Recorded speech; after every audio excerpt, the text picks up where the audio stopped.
Good morning. So I have the distinct pleasure of introducing Mr. Dunbar, a man who needs no introduction, but I'll give one anyway. I asked him what I should say, he said just make it short. Mr. Dunbar grew up in California. Upon becoming a Baha'i, he pioneered to Central America. He was elected to the National Spiritual Assembly of the Baha'is of Nicaragua, was appointed as an auxiliary board member, then as a counselor, and was actually one of the founding 3 members appointed to the International Teaching Center. Later on, he was elected to the Universal House of Justice, where he served until 2010. Personally, having served at the World Center and knowing other people who have served there, Mr. Dunbar's study classes were a staple of Baha'i life at the World Center, and I can't imagine what it would be like now without having those there. But the number of youth that went through those courses that he would offer every week, with all of his responsibilities going on, the effects of that can be felt in the Baha'i community around the world. So we're very blessed to have him here, and without further ado, Mr. Dunbar.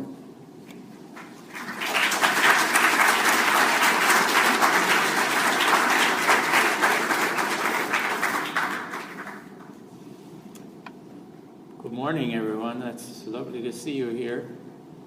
I think I can see almost everybody. They promised a small class, and it's somehow grown a bit.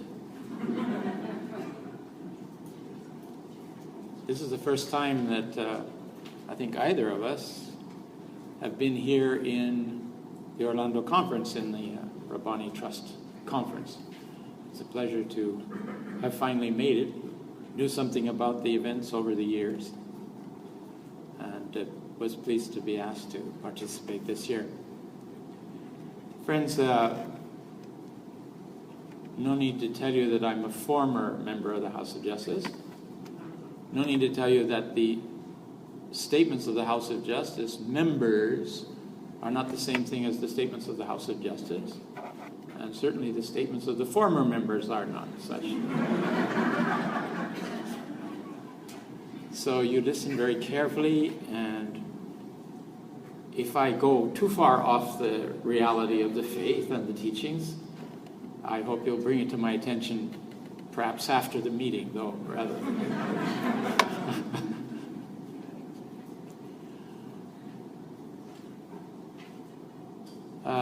An event of this kind during the days that we're living of the 5-year plan is really kind of out of the ordinary. The emphasis, of course, is to be busy in our neighborhoods and helping to establish the core activities and learning the various interaction, the coherence between all the elements of the plan that the House of Justice has called us to. But I think from time to time it's good if we can catch our breath. We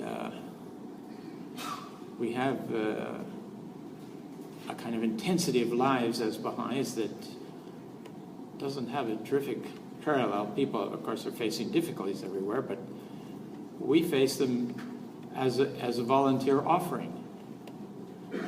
And I know myself, being able to go back and to dip into the spirit of the teachings of the faith and revive myself, and then go out again is a essential part of Baha'i life. It's kind of the breathing in and breathing out. Breathe out until there's nothing left, and then you're going to get very tired. You have to breathe in at the same time. And of course, this is of the very nature of the cause itself. I think that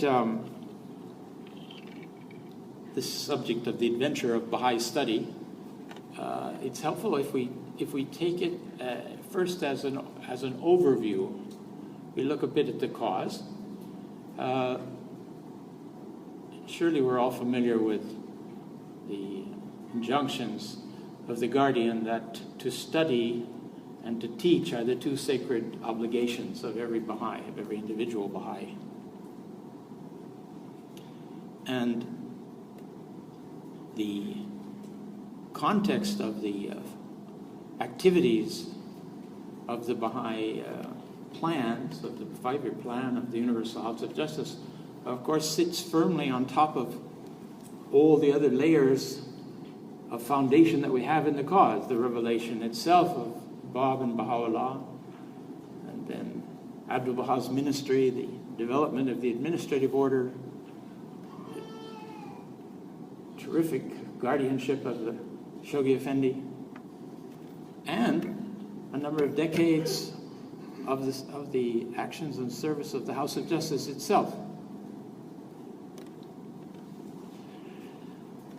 In moments when we might get tired or stressed out or even at times confused about what we exactly should be doing, I think it's very helpful to pull back and look at the bigger picture. Remember the phrase that it says, sometimes you can't see the forest from the trees because of the trees. And when we think of the terrific effects of the coming of the Bab and Baha'u'llah and what that's done to society and to the rhythm and pulsing of humankind, we begin to revive ourselves for the labors that we're doing at the local level, the day-to-day things that we're called upon to do.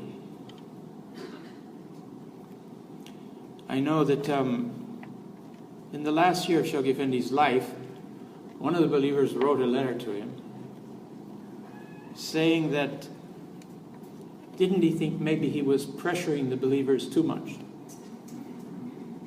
I mean, there were a lot of calls to arise and, if you just give your time and give your life and give your money. And so someone called the Guardian and said that, it's hard on us, all these calls and things to do things and arise. And sometimes feels like it's too much pressure. And Shoghi Effendi wrote back a beautiful letter in which he said that certainly it wasn't the Guardian that was pressuring them, but the pressure of historical circumstances. When you reflect on what Baha'u'llah has brought and how little of it has reached in a sense of being proclaimed to the individual members of the human race, we realize how much is left for us to do. And that creates a pressure. The sooner that we're able to call forth at least the waiting souls and make friends with some of the others, the sooner we can move forward in this new dispensation, and which holds such a terrific promise for transformation and change of the conditions of society around us. So that becomes an important element in looking at the whole situation. It's not just the pressure of the messages of the head of the faith, but it's the needs of mankind which are seen so clearly, if you will, from the top of the faith. The context for the 5-year plan, this is, as you know, one of the epochs in the unfoldment of the tablets of the divine plan, the Master's teaching mandate for the Baha'is all over the world, particularly for the North American Baha'is. So we see this plan within that context, and the plan itself, which we see within the unfoldment of the formative age of the faith, with the establishment of the various institutions of the cause, the building up of the administrative order, and finally the crowning of that whole process with the establishment of the House of Justice.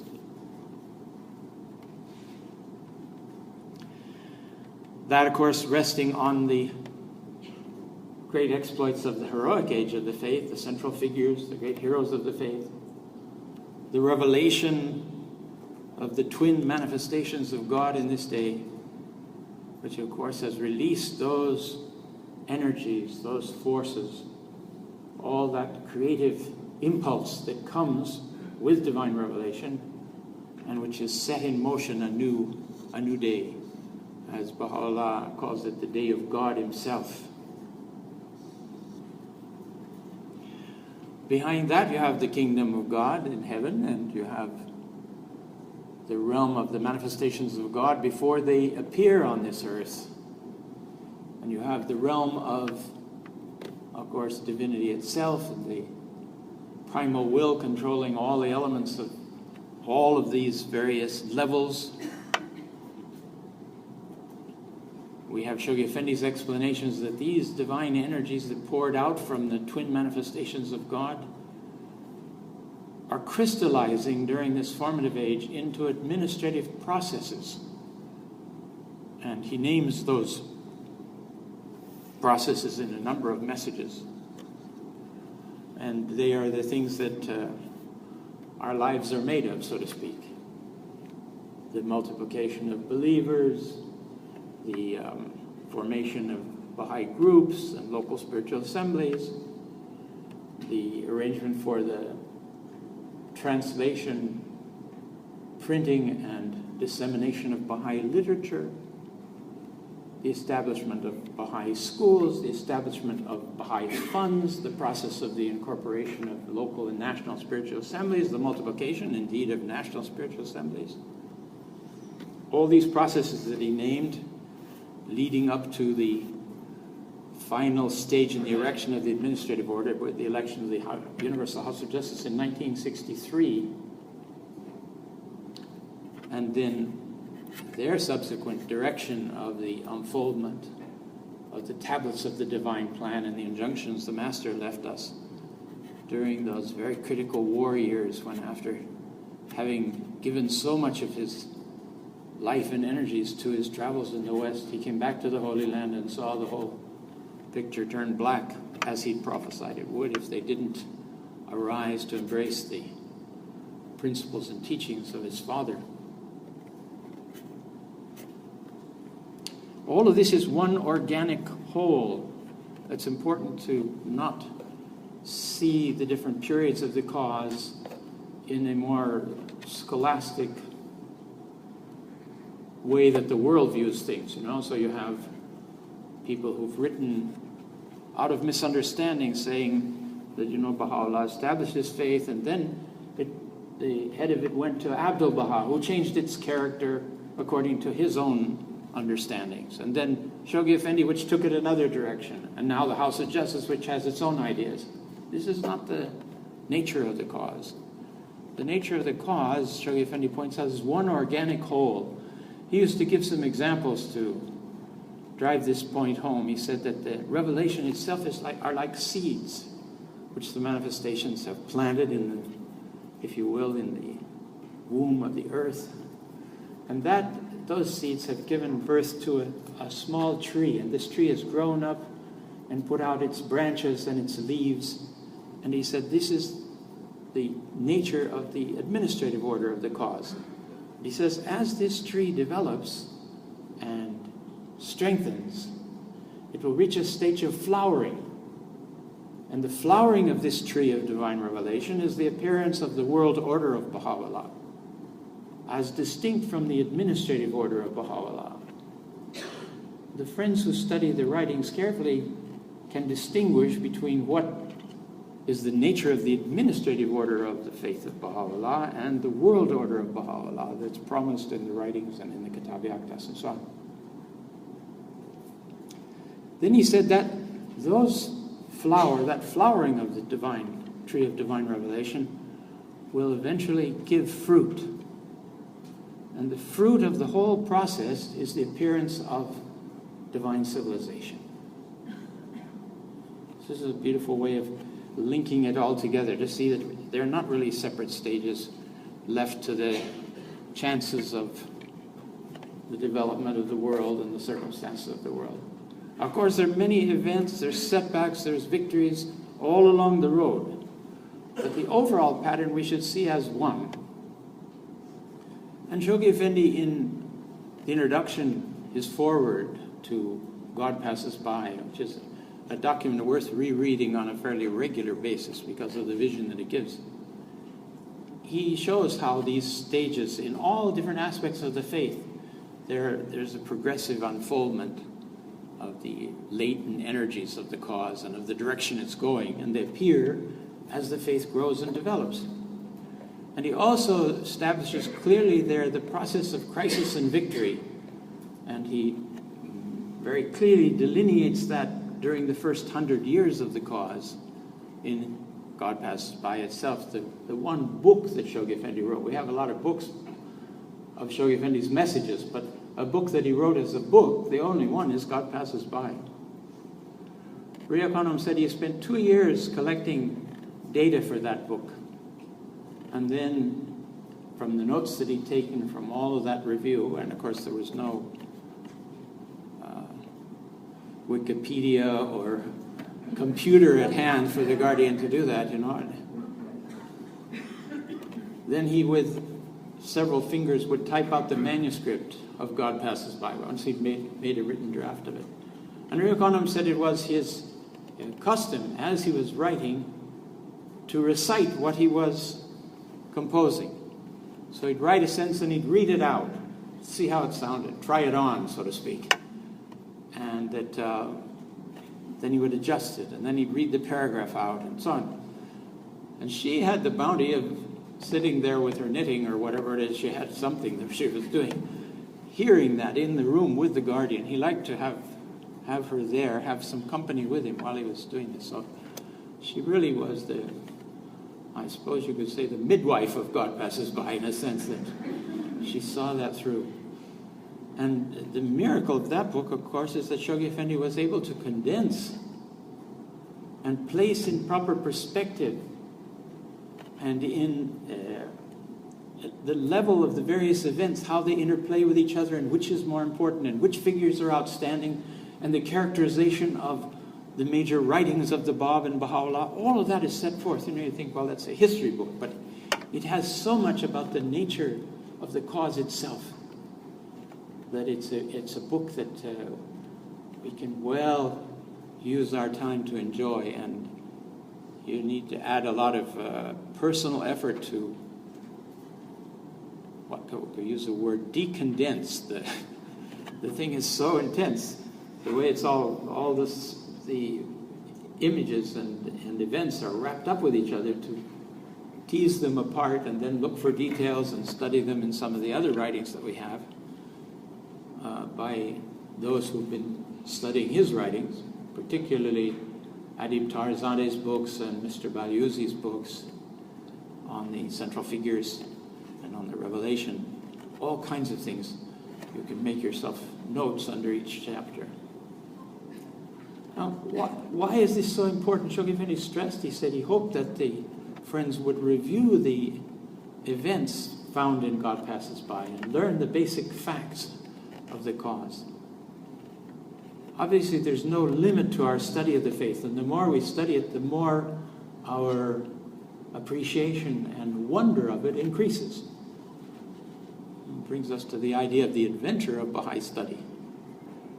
Now, we're all busy people, and life has become increasingly busy. In fact, I think there's a certain effort to make it busy on the part of society. I could do this, but I have to go running, or I have to do this, but I have to take my snowboard lesson, or I have to do this, but I have to finish my extension studies from the university, or I have to do this, but I have to take my daughter to her ballet class, or just endless. Never mind that at 7 o'clock my favorite TV show comes on, and we're immersed in a kind of society that uses time, it eats time, consumes time. And in a sense, I think people are afraid to not have something to do, so they fill their time up completely so that they're taking the fullness out of life. And in the process, they become immersed in this sea of materialism that Abdul Baha speaks about in his travels in the West. He says he found the people immersed like fish in the bottom of a dark sea, swimming endlessly in those deep, dark waters, with no knowledge that there's even a surface to the ocean, much less any knowledge of what's beyond the surface. And he says the Baha'is have to swim down and bring these fish to the surface. and show them that there's another world, show them that there's something beyond the material life that they're engaged in.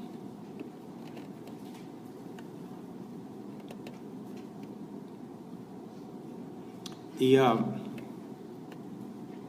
other overview that I find helpful from time to time is the more universal one. We've just looked at the Baha'i overview, the various levels back and where we've come from.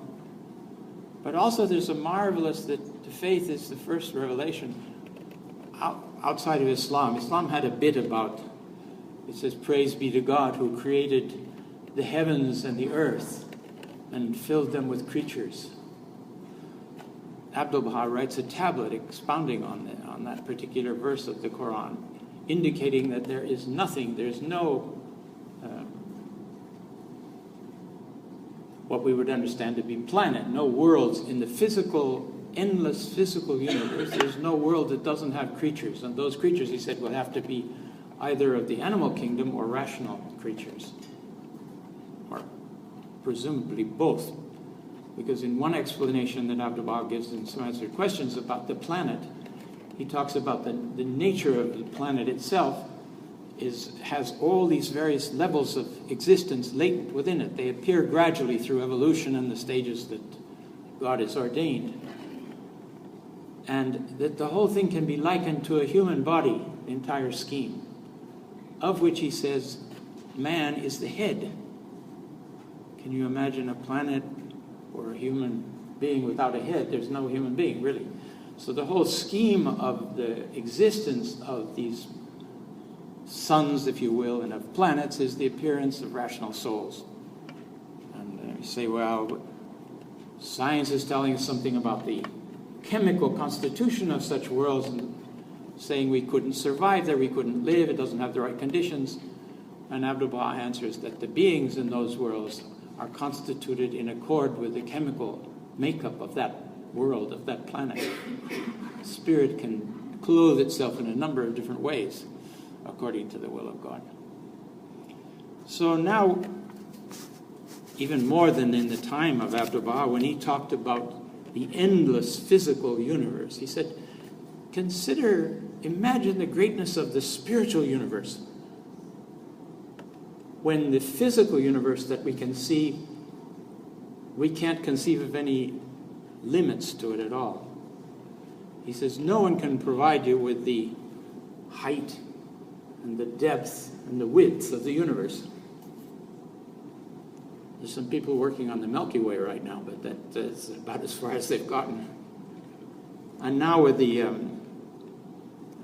these terrific scientific developments of spacecraft and the Hubble telescope, we're looking out at the edge of what we thought was the universe, only to find out that that's where it continues in the same way that we've seen it all the way up to there. In fact, the Hubble had one image that is sent back, which through the kind of photography they do, where you see what looks to be like the intestines of the universe. It's a series of pipes interacting with each other, all circling around. And those are tubes filled with sparkly little lights. And each one of those little sparkles is a galaxy. And each one of those galaxies has 1 trillion or more stars in it. And each one of those stars has planets. And each one of those planets has creatures. And each one of those worlds has manifestations of God, because it's the universal law of God that the human spirit needs education beyond what's provided by the physical universe. So there has to be some intervention, or there's no fairness for the existence of rational souls. And in fact, Baha'u'llah several places refers to endless manifestations of God.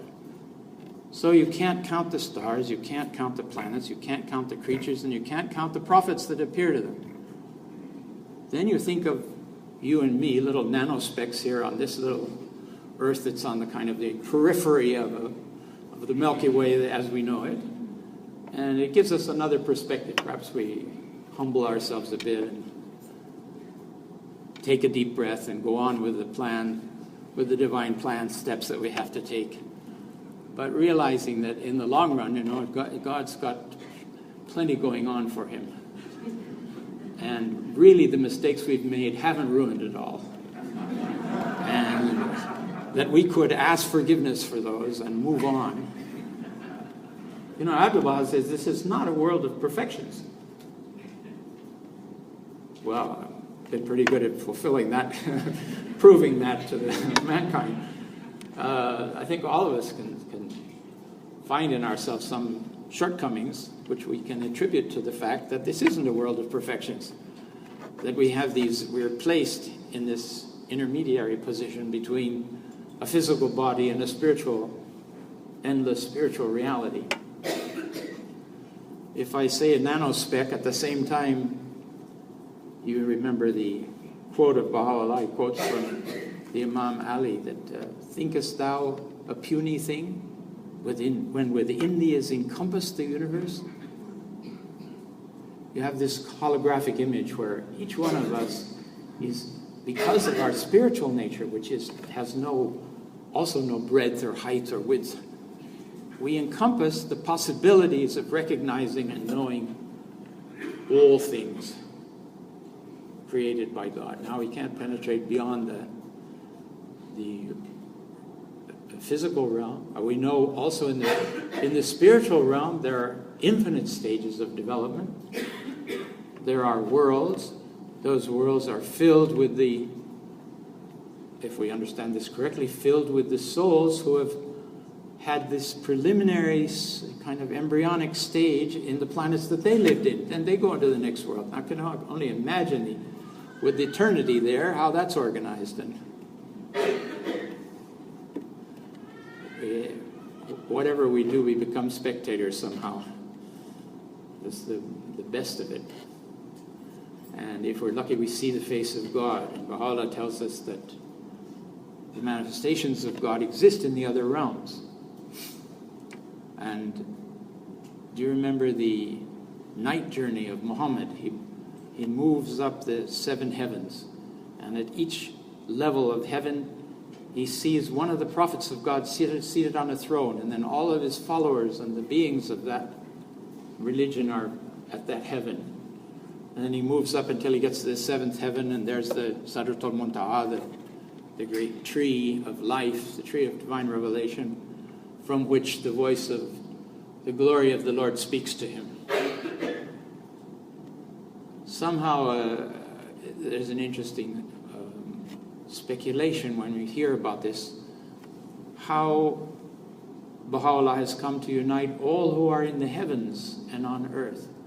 So somehow there's some spectacular development going on in the spiritual realms too. We always think of that as finished and not evolving and unfolding, but everything seems to be in a process of growth and unfoldment. So the followers of the other world, maybe they're having to see the oneness of the universal manifestation of God as well. Anyway, you don't have to speculate on that, but it's just there to think about when we go to the next round. The other context of the kind of overview that's important is to study the writings on life after death. I find that there's not always, of course, it can't be very much comprehension, but at least we should be aware of what the quotations in the writings are on the subject, because it gives us such hope. For instance, a woman has written to the master that her young daughter has died. And of course, this is in the context of this last week of the horrendous events here in America. And he says that you will behold her, you will see her, you will meet her, and you will consort with her in the next world, that she will be educated in the schools of the kingdom, and you'll meet her full grown and full of life. And if that's the case with the daughter that's died, her daughter that's died, it's also the case with all the children that we have that have passed on to the next world. If, as on occasion it happens that children go before their parents go, and we don't even know how many may have gone that we didn't even know about. So it's a mysterious thing. And there is this family connection that remains always at all these levels. We will go to the next world, and we'll see that that world is very much at the beginning, in the first stages, he says, very much like this world. That everything that exists here, its counterpart, its archetype exists there. So there we have kingdoms, and we have cities of the names of God, and we have mountains, we have mansions that are built of the good deeds that you've performed here that have been sent to the other side in preparation of a home for you, I hope. We have interaction with the holy ones. We witness sanctified souls, which thrill us. It will be one of the longings, Baha'u'llah says, when we go to the other world. And I think that's because of the nature of the soul. Once it's detached and cleansed, each of us is a unique reflection or refraction of the names and attributes of God. This is one of the wonders of this world and of the next. As we reflect the name of God, the unique, the single, also our character, our particular set of divine names and attributes, the proportions of them, if you will, latent in our potential, is different from anybody else's. If you don't develop your potential, you've deprived the history of the universe of a unique refraction or reflection of the names and lights of God. Nobody can play anybody else's role in this cause. Everybody should try to do their own. Nobody can compare, and this is important with going to the next world. Nobody can compare what they've done with anybody else. Bill Sears used to tell the story, maybe some of you, the old-timers have heard him say it, that if a man is given capacity to count to 100 and another man is given capacity to count to 20, and for the sake of modern speech, the woman who has the capacity to count to 100, she's counting to 35 and she knows it. And this little guy that counts to 20, he's counting to 19. But he doesn't know the limits of it. But she sees, she knows more, she can count higher than he can count, and she feels very proud of that. But from another perspective, God is looking at that additional capacity to count to 100, and she's not using it. She's not doing anything about it. She's happy because she's the most active member of the community, let's say. What does that mean? So in the end, the only fair comparison is the Master, Abdu'l-Baha. This is why we study him as the exemplar. And if we keep comparing ourselves with him, I don't think we'll have any trouble trying to continue to grow. There's endless possibilities there. And we won't mistake our proper proportion, if you will, of what we should be striving to do. Baha'u'llah says in the next world that the souls of the believers will wish to witness the reality of every sanctified soul. That is the light of God shining through. I suppose the only way we could maybe compare it is outstanding souls in this life that we may have met, some of the hands of the cause, some of the heroes of the faith, that shine with a quality that increases our faith, stimulates our hopes. And this is very good. He says that in the same paragraph where he says that the souls, when it goes to the next world, will be ushered into the presence of the prophets and messengers of God. And they will inquire of the soul what it has suffered in the path of God. Friends, if we've avoided suffering and somehow escaped it, might be a very short interview, But if you've been giving every ounce of your life in the path of God and withstood all the onslaught of the challenges you've had from the administrative order and dealing with local assemblies or attending 19-day feasts that didn't really inspire you, all of that you'll be able to place before the manifestation of God. And then he'll decide what he's going to do with you after that, I suppose. Food in the other world, wonderful food, no indigestion, terrific prospect we have there. You say, where does he get these things from? Well, if you look in the accounts of the Master, where he's talking the Memorials of the Faithful, he talks about having had a dream of one of the prominent teachers, one of the Persian teachers of the faith, who said he was corpulent. And he said in the dream he was still corpulent. And I saw he had just come from a district where he had been diffusing the fragrances of God amongst the souls in that district. And he was very happy. And I asked him how it was, and he said it was a wonderful district. And he said they had a whole lot of new foods and fruits that I'd never seen before.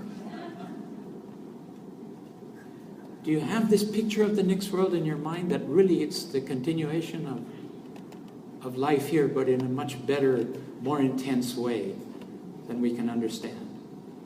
And Baha'u'llah says clearly that everything that we experience there, the deeds and services that we perform here, travel with us. And judgment is based on that. Of course, God's mercy exceeds all of them. But still, it's a very important basis, what we have done, how we've spent our time, how we've spent ourselves, if you will, how we've spent our funds.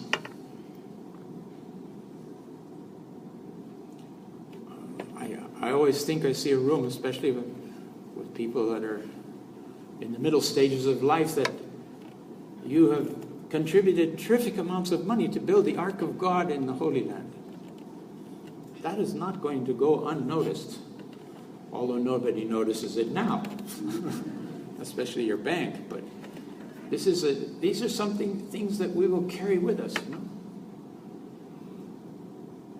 So the reality of the next world is very important to have in mind, again, as an overview, at the context of looking at the whole of our experience here. The study of the writings, this duty of study of the writings that Shoghi Effendi places at the beginning of our Baha'i lives, and then it follows us. He said, during every stage of our life, we should be renewing our understanding of the faith. There's no limit to the study of the writings of the cause. That the more we study, the more we realize that our previous notions were erroneous. And I think we all have experienced that way. The Bab, in his writings, he talks about the endless meanings of the words of God. They're filled with rushing rivers, torrents of divine meaning. But it requires receptivity on our part to draw those mysterious meanings out of the verses of God. He says that indeed every verse of the divine verses, these gifts and endless bounties are present in every verse. And then he says in every word of those verses, they are also present, distinct ones. And then he goes on even further. He says in every letter of every word, there are distinct meanings and mysteries hidden. And then he says, know thou that these mysteries and meanings, endless meanings, all have a secret meaning as well. Both the verses and the words and the letters. And then he says those secret meanings have recondite meanings behind them, meanings that, and then those have behind them mysterious, hidden meanings. He goes to 5 levels, and then he puts an etc. at the end of that.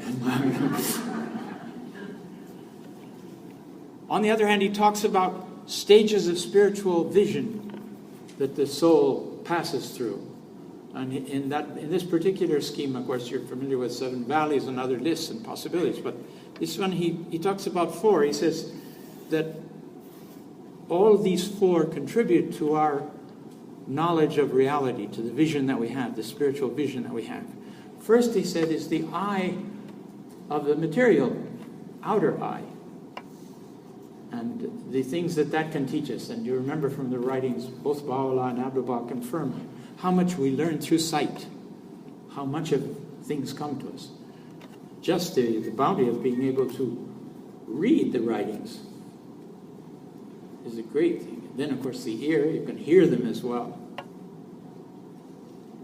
We see physically, and in the Persian they call this world the Alam Nasut. It's the material, the mortal world. But Baha'u'llah goes on to mention this is also a world created by God. We put it down because it's the material world. but it's created by God. And there's a moment in our comprehension and reflection on this world in which it becomes divine. It becomes the face of God. Creation becomes the face of God. Before that, it's the face of the devil. All of its natural tendencies and animal desires and passions are overwhelming us. There's a stage where we should be able to free ourselves from that, or at least what I call the yo-yo stage of life, where you kind of go up and down. You think you're making progress, and then it seems to be another test comes. But I did with my vivid imagination, imagine a progression in up and down, where you go up and down, but you're going up all the time. There's something beneficial happening with the help of God. We're all busy trying to serve. I remember leaving the Holy Land after 37 years living there, reflecting back and thinking what I'd done and what I hadn't done and what I wished I hadn't done and all the different things that were on the list. Then I found this tablet of Abdu'l-Baha just at the end, as if it had been sent for the likes of somebody like me. He says very clearly, the service of the friends belongs to God, not to them. Wow. You're trying to serve all your life, it's all His. There's a phrase in the Gleanings. You start pulling these things together in your mind and thinking about them, where Baha'u'llah says, all good is from God, and all evil from yourselves, from your own selves. Any good that you've accomplished is the bounty and blessing of God. He's given you that capacity to reflect something spiritual or to carry out some spiritual act. But the benefit is for you, yes, it includes that, but it really belongs, that service belongs to God. That we don't do anything useful if it's tainted in the least with ambition or desire or leadership, desire for leadership, whatever it is. It removes the benefit from us entirely. What we want to do is become selfless. We want to move towards Abdu'l-Baha's vision of servitude, where our service is a clear reflection of His desire and His purpose and His will. What is this new race of men? Shaykh Effendi said, we can be a part of it, but we're not necessarily a part of it just by being Baha'is. He said this is a very high standard of submission, total submission of oneself to the will of God. And there is nothing, as far as I can understand in the writings, more heroic, more noble, and more difficult than attaining to that kind of sacrifice of self. People say, oh, religion, you just submit yourself to a set of laws and rules and things, you lose your identity. Just the opposite. Submit yourselves to the rules of society and you lose yourself, You're part of the mass running in and out of the gate of the football stadium or rushing off to the beaches or whatever it is that people do all the time. Then they lose their personality. They all watch the same programs on TV. They all wear the same brand of clothes. That's the sheep of mankind.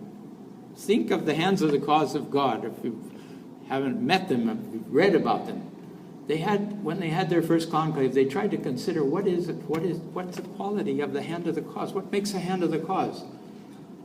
They couldn't figure it out. They brought this one up and that one up. Mr. Bonani was illiterate. He was a businessman, but he was illiterate. Somebody had to read all the accounts to him for him to... every kind of human being was there amongst those hands of the cause. But they realized in the end that the one distinction was their devotion and the submersion of their own will to the will of the guardian, to serve the guardian, to be his hands, to act in the world for him, without question. I was talking to some of the friends in Italy now that said they were rather close to Dr. Giaccari, who was an amazing man. This man was he was originally of the nobility of Sicily. And the guardian used him in developing all the materials he needed for the Shrine of the Bab and for the gardens, for the archives building. Mrs. Mayberry, who was a fellow counselor on the teaching center, said that when she was at the table of the guardian, he said, "Ugo is 1,000 men. Ugo," he said, "is a saint, almost a saint." He was still alive at that point, so reserved there.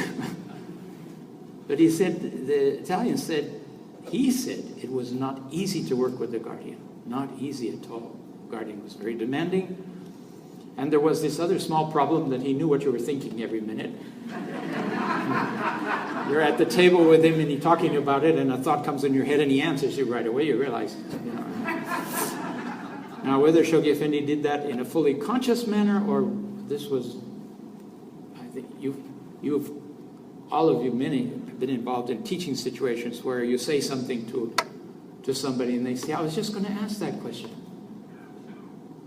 It's the same kind of thing. I don't know whether it's a conscious thing on the part of the guardian or not. Mr. Qazi, the dear hand of the cause, Mr. Qazi, he was a colonel. And he was a colonel amongst the tribes in Iran.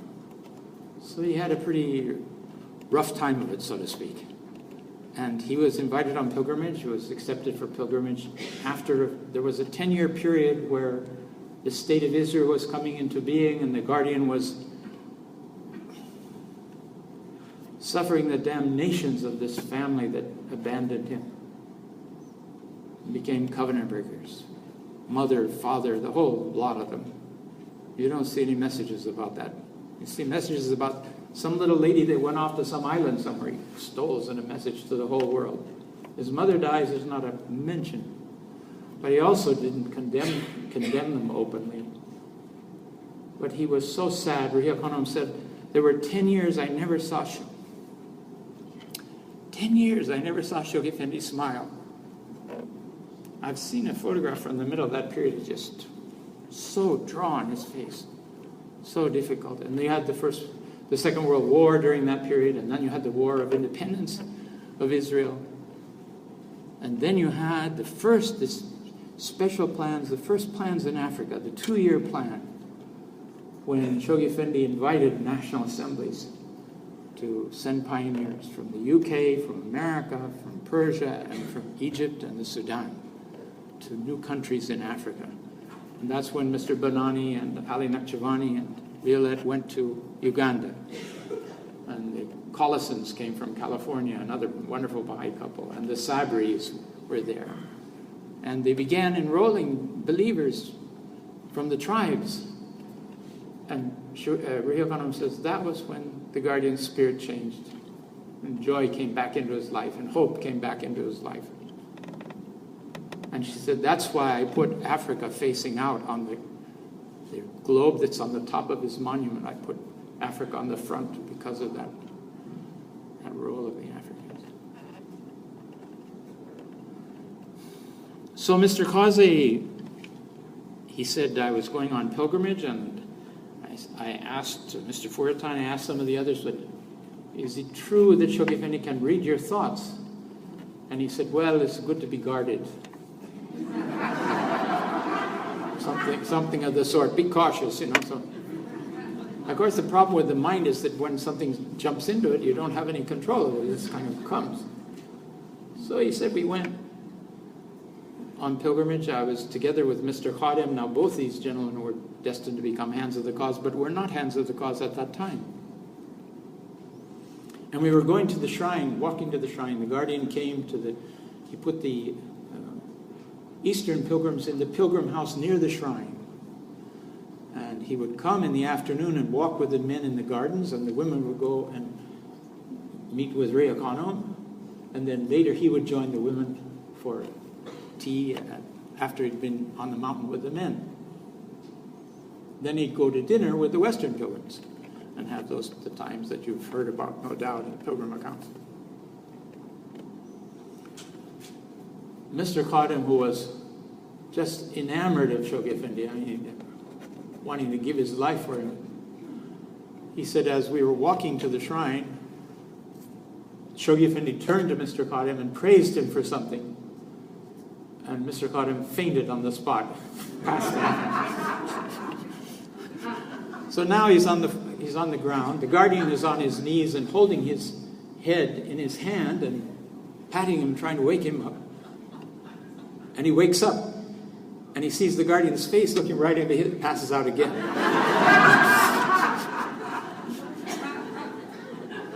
So he said, finally, we got him on his feet, and we were walking. And we went to the shrine, and the guardian entered the shrine of the Bab ahead of us. And we came in and stood on each side at the back, as far back as we could get, while the guardian went forward to the threshold, and then he chanted the tablet of visitation. Now, friends, you can imagine being in the shrine of the Blessed Bab and having the sign of God chanting the visitation. He said it was, he tells his own story, he said it was so inspiring. And then he said Shoghi Effendi prostrated himself at the threshold, and then, with due respect to the shrine, started backing out. The two of them went into a crisis. They said, the guardian, the sign of God is coming out. The shrine is there. The guardian is here. He's going to pass by. Do we face the shrine or do we face the guardian? And he said that we didn't know what to do. We looked at each other in consternation. What should we do? Well, Mr. Qazi was a large man, so he said we kind of half-halved it.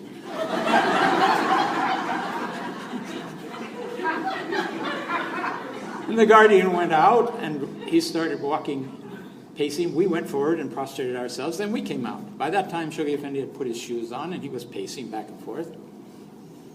And as we was kind of quiet, and then he said, the shrine, the station of the shrine is very great, he said.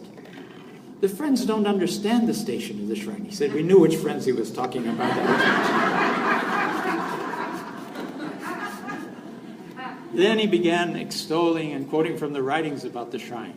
The fact that the messengers of God and the holy ones and the saints and the martyrs all circle in adoration around this blessed spot.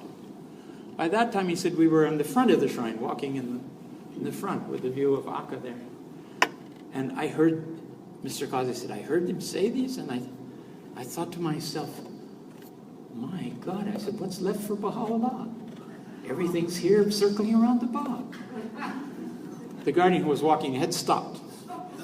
He turned around and looked at me right in the eyes and smiled, and he said, and then the Bab and all those that circle around him circle around Baji.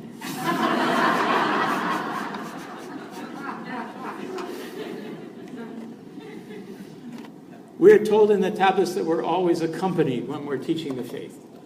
Angels are there. They're noticing. In fact, Baha'u'llah on a tablet, he says, they ask him about the nature of the angels. He said that different souls, when they go to the next world, they're assigned different tasks. The tasks of the angels that have two wings is to busy themselves noting down everything that you do and act and think every minute, all the time.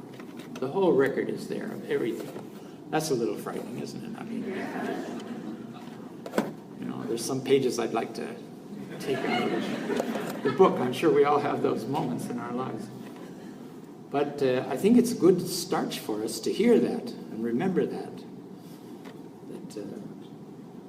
we're not forgotten. And that on the basis of that, our judgment in the next world unfolds. And so we've gotten pretty far away from the study of the writings, friends, but you've heard some stories in the meanwhile. Okay.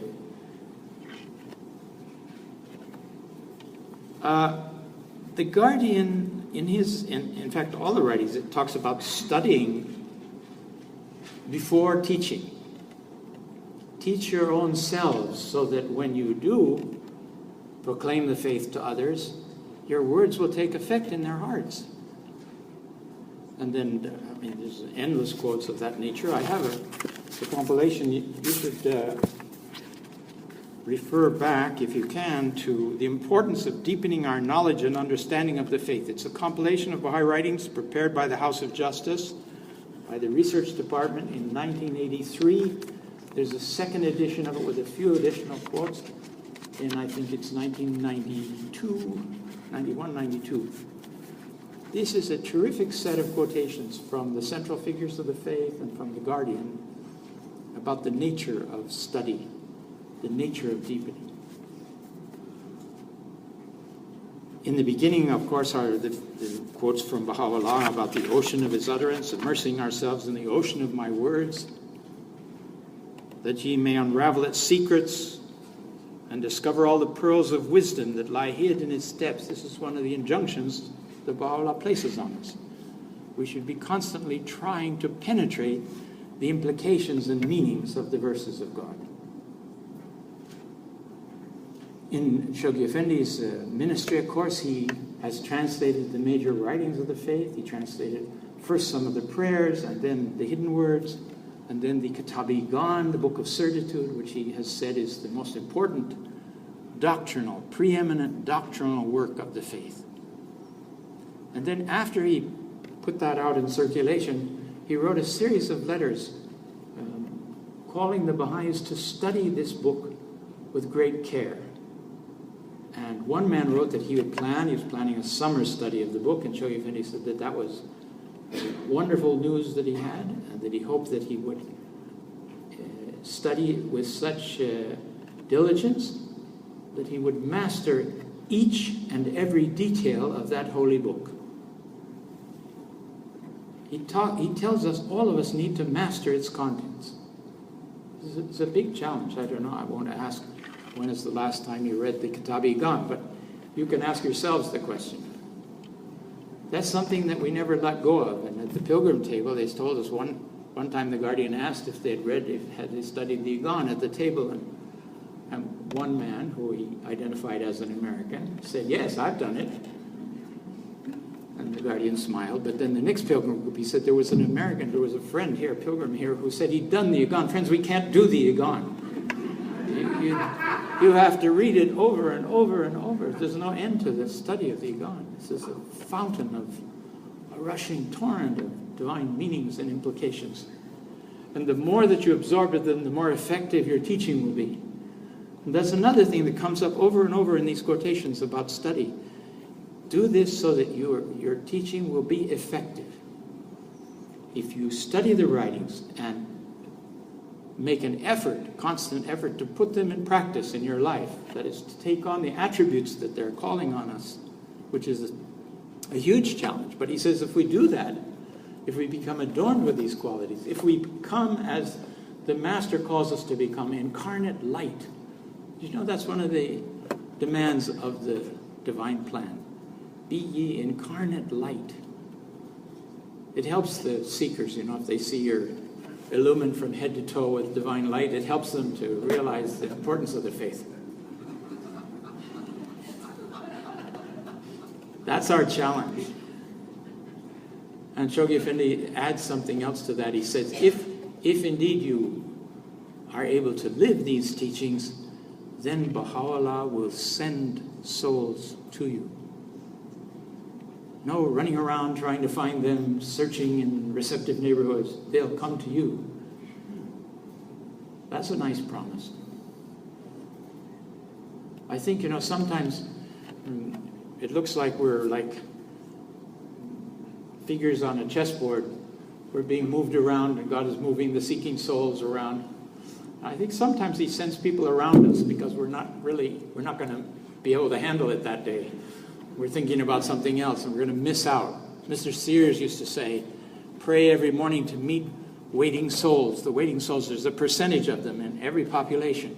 That's the easiest to teach because they're just waiting. All you have to do is put the fire to the oil, and it sets itself ablaze.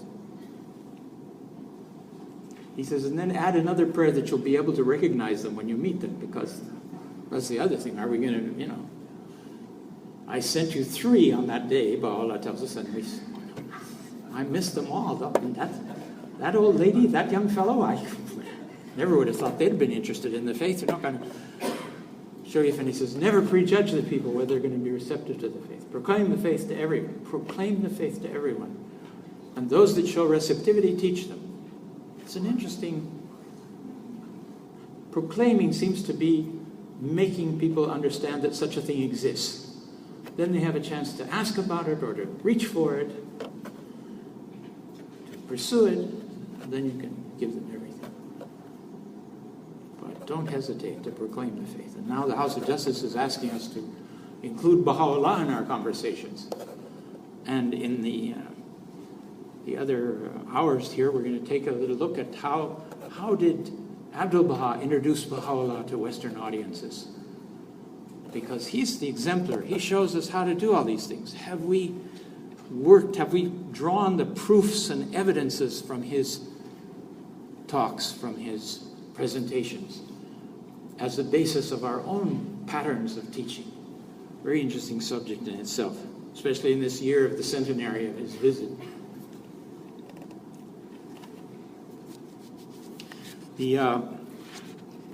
If you analyze the various messages of the Guardian, I think you'll find that a pattern emerges with regard to study the writings.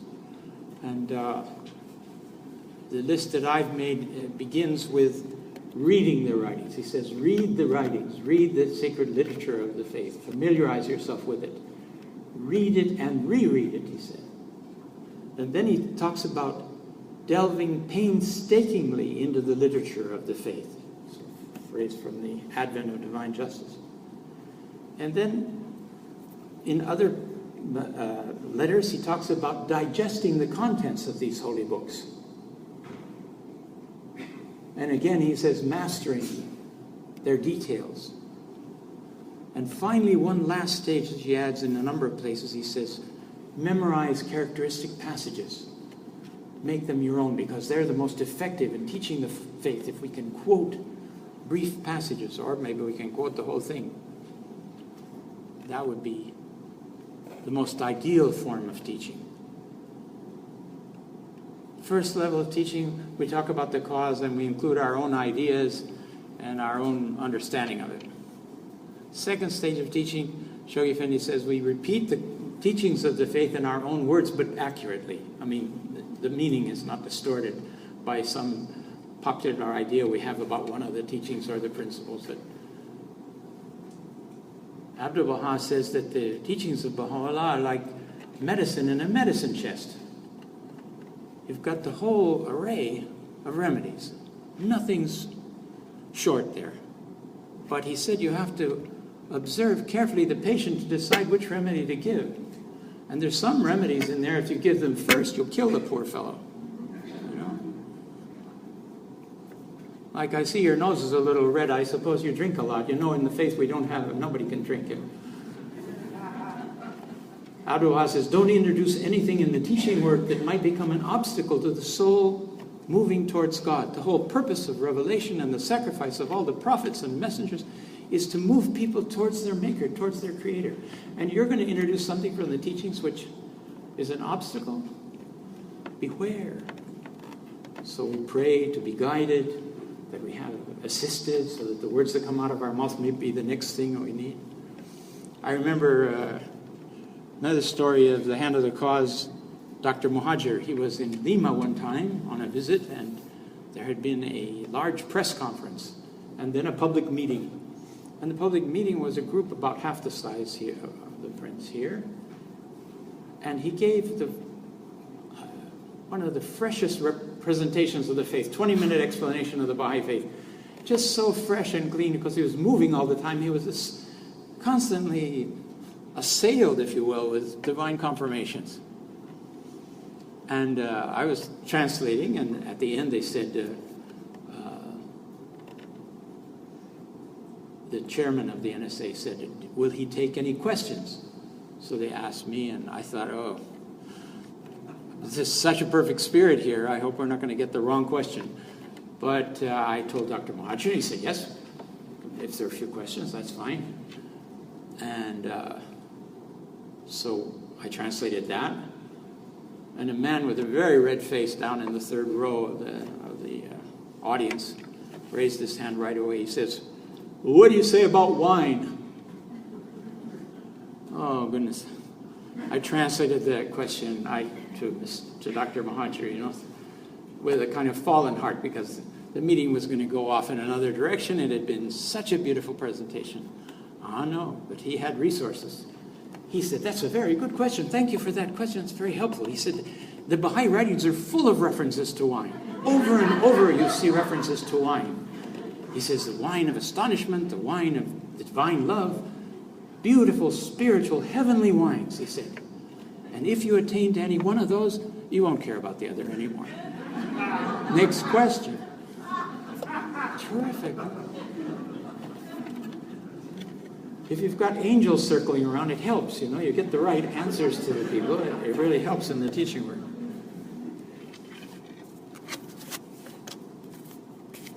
How are we doing time here? We're getting close to the end of this one. I want to share one particular passage. By the way, what I was referring to here of the major books of literature as set forth by Shoghi Effendi in the compilation that you can also access. I'll try to get a link for you. It's online someplace, and if I can get a link for you, you can see it. I'll see about that.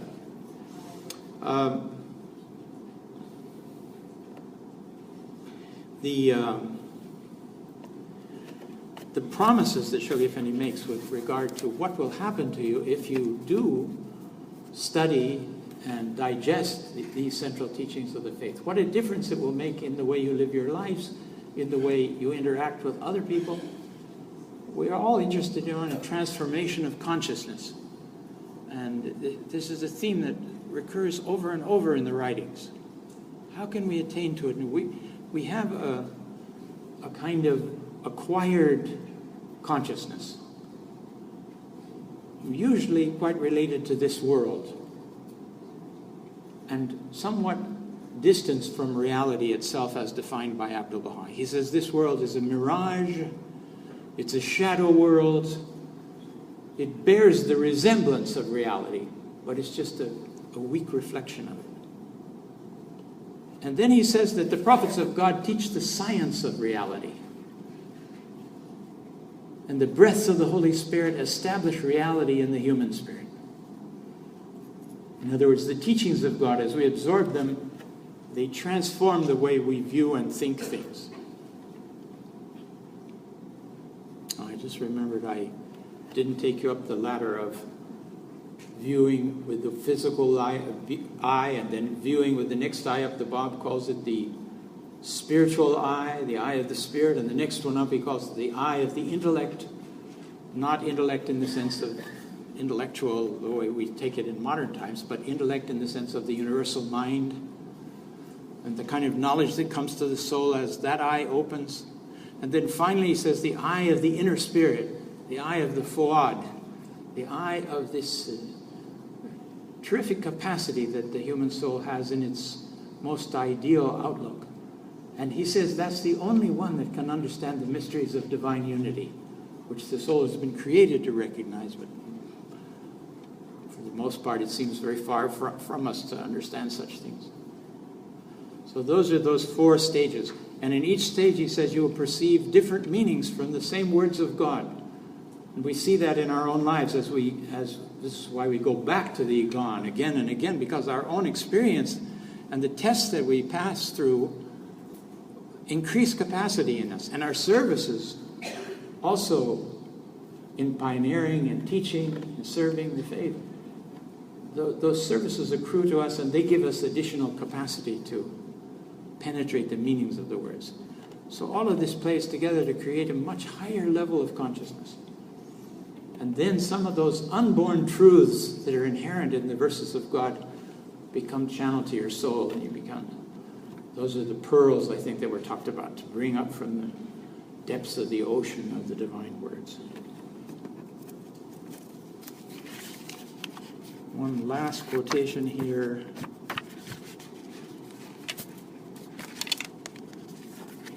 A really stunning thing. You can look for it again. It's the date on it is 13th January 1923. It was to the Friends in Azerbaijan. It's translated from the Persian. This is a letter written by Shoghi Effendi. Praise be to God that the spirit of the holy writings and tablets which have been revealed in this wondrous dispensation concerning matters of major or minor importance, whether essential or otherwise, related to the sciences and the arts, to natural philosophy, literature, politics, or economics, have so permeated the world that since the inception of the world, in the course of past dispensations and bygone ages, nothing like it has ever been seen or heard. Indeed, if an avowed believer, an avowed follower of Baha'u'llah, were to immerse himself in and fathom the depths of the ocean of these heavenly teachings, and with the utmost care and attention deduce from each of them the subtle mysteries and consummate wisdom that lie enshrined therein, such a person's life, materially, intellectually, and spiritually, will be safe from toil and trouble, and unaffected by setbacks and perils, or any sadness or despondency. Treasures of the divine promise, as we have in the right. Think of them, we'll see it later.